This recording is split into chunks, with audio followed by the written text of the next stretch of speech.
بذارید آخر داستان همین اولش بگم.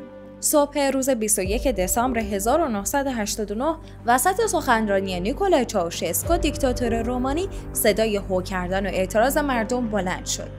فردای اون روز چاوشسکو و زنش دستگیر شدن و فقط 4 روز بعد از یک دادگاه 55 دقیقه‌ای دیکتاتور همسرش توی پادگان نظامی اعدام شدند. این پایان دیکتاتوری بود که 15 سال به رومانی حکومت کرد. سلام، به پادکست جوهره خوش اومدید. پادکستی که توی اون ما سعی می‌کنیم خلاصه از پادکست‌های طولانی دیگر رو براتون تعریف کنیم تا اگه خوشتون اومد برید و پادکست اصلی رو گوش بدید. خب توی این قسمت رفتیم سراغ 2 اپیزود از پادکست رخ که زندگی نیکولای چاوشسکو دیکتاتور رومانی رو روایت می‌کنه. نیکولای چاوشسکو سال 1918 به دنیا آمد. اون پسر یه خانواده روستایی بود با 9 تا خواهر برادر. پدر و مادرش مزرعه دار بودن. پدرش انقدر همیشه مست بود که وقتی برای ثبت اسم نیکولای رفت فراموش کرد که یه پسر دیگه هم به همین اسم داره. نیکولای مثل همه بچه‌های روستاشون هم درس میخوند هم چوپونی میکرد.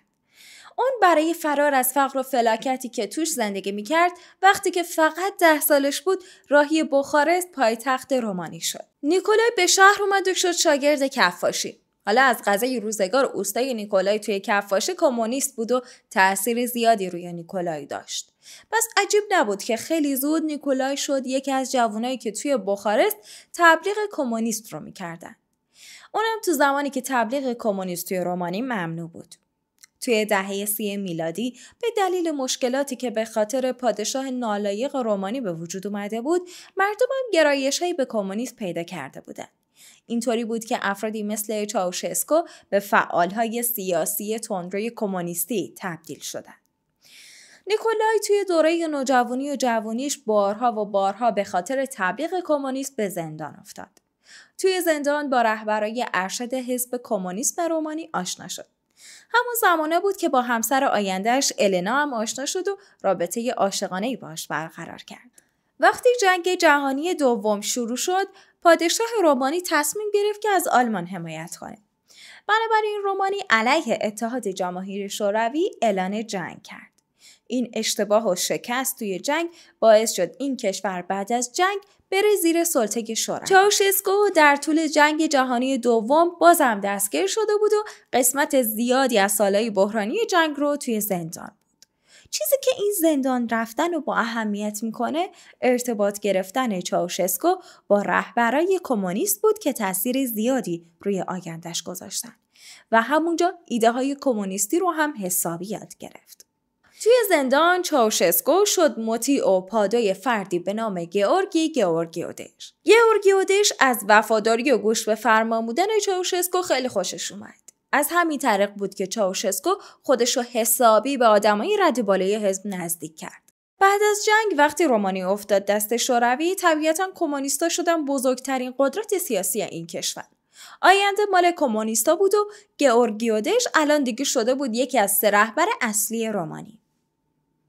صدها هزار نفر از مردم رومانی به حزب کمونیست ملحق شدند. طی سالهای 1945 تا 1947 تعداد اعضای حزب کمونیست رومانی تقریباً 1000 برابر شد. حزبی که فقط 1000 نفر عضو داشت، حالا تبدیل شده بود به یه حزب 1 میلیون نفری. پس لابد میتونین حدس بزنین که چاوشسکو بعد از جنگ جهانی چقدر سریع تونست پیشرفت کنه. کمونیست‌ها قدرت رو به طور کامل به دست گرفتن و چاوشسکو هم توی انتخابات کاملا متقلبانه به پارلمان رومانی راه پیدا کرد. همون پارلمانی که سلطنت رو ملغا کرد و تشکیل جمهوری خلق رومانی رو اعلام کرد. 5-6 سال بعد از جنگ جهانی دوم گئورگیودش همه کارای رومانی بوده و چاوشسکو هم مثل همیشه دست راستش. سال 1965 گئورگیودش بر اثر سرطان از دنیا رفت و 2 روز بعد چاوشسکو به قدرت رسید. در کل مردم از این تغییر استقبال کردند. چاوشسکو با اینکه کشور همچنان به روش کمونیستی اداره می‌کرد ولی آروم آروم از شوروی فاصله گرفت. البته دور شدن از شوروی به معنی افتادن تو دامن غرب هم نبود. چاوشسکو واقعا سیاست نه شرقی نه غربی رو داشت اجرا میکرد.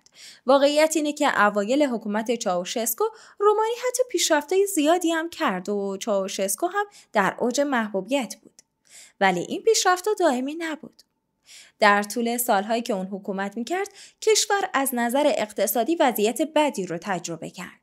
حتی کار به جایی رسید که خود چاوشسکو تو سخنرانی‌هاش از پرخوری مردم گله می‌کرد و براشون یه برنامه غذایی سالانه اعلام کرده بود. اینکه هر فرد اگه در سال مثلا چند کیلو گوشت سیب زمینی یا میوه بخوره کافیه. البته مثل همه سیستم‌های دیکتاتوری دیگه فقر برای همه نبود و اونایی که به قدرت نزدیک بودن و خوب چاپلوسی می‌کردن میتونستن خیلی لوکس زندگی کنن. در نهایت انقلاب رومانی در 7 نوامبر 1989 و از شهر تیمیشوارا شروع شد. توی این شهر یک کشیش به سیاست‌های ضد دینی دولت چاوشسکو اعتراض کرد و دولت هم گوششو پیچوند. بعد شایعه شد که قرار مامورا بیان و کشیشو دستگیر کنن. برای همین مردم دم خونه کشیش جمع شدن و ازش حمایت کردن و بر ضد دولت شعار دادن و این نقطه آغاز بحرانی بود که نهایتاً به نابودی چاوشسکو و رژیمش ختم شد.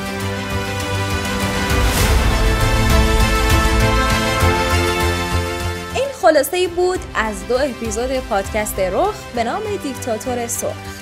امیدواریم از شنیدن این جوهره لذت برده باشید.